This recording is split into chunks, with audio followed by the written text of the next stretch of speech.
Hi there. I want to share a LinkedIn post with you that was published on the Forbes magazine's LinkedIn page. So just have a look at this. This is Naomi Osaka. She is a world superstar tennis player, and this is what the article caption talks about in relation to her decision to pull out from the French Open last week. What happened to Naomi Osaka happens to ordinary employees on a regular basis. Her decision to exit a toxic work environment can teach all of us what to do to take care of ourselves when our mental health is on the line in the workplace. Now, that is just one example of a toxic workplace that has made it to the headlines. How many of you think that you are working in a toxic work environment? Or how many of you are even aware that you are working in a toxic work environment? That's the thing about toxic workplaces. Sometimes when you are working in a toxic environment, over time, you are so accustomed to all the microaggressions, to the little signs that you will probably not even pick up, and you're only going to understand and realize the real damage that toxic workplaces do to you after a very long period of time.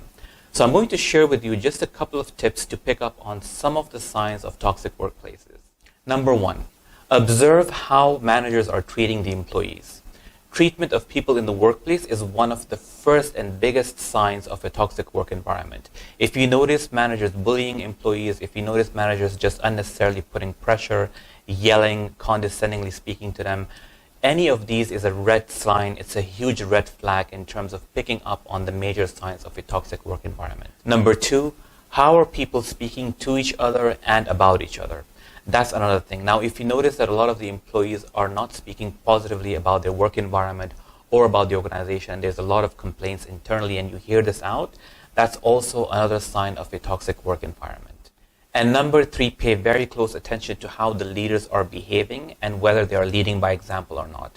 Sometimes in a work environment, if a leader is absent and there's no sense of direction or navigation, and you feel like the workplace is just operating on its own, it's not necessarily the sign of a good leader, because as much as it's great to empower everybody, it's also important to have a sense of direction and whether there is a sense of unity and everybody is working together to make sure that they are going towards one specific direction.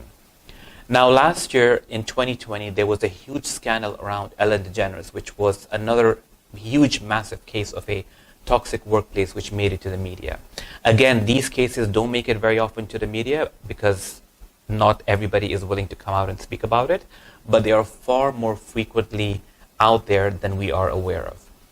And with the Ellen DeGeneres scandal that happened in 2020, some of the senior most executives that had been with the show for so long, they had won awards, they were the public figures that were out there and the face of the show, they were let go. 3 of the major executives were let go from the show after a huge investigation by Warner Brothers. I will be having an upcoming episode in which I will speak about specifically the toxic workplace scandal of Ellen DeGeneres' show. So if you know of someone who could use some help in terms of their awareness about toxic work environment or their ability to deal with them, you can direct them to www.podyourheartout.com, and I share a lot of tips and tools on my podcast, and very soon you're going to see a growing number of blogs that will talk about these topics. Thank you for listening, and please tag somebody that you think will benefit from this post.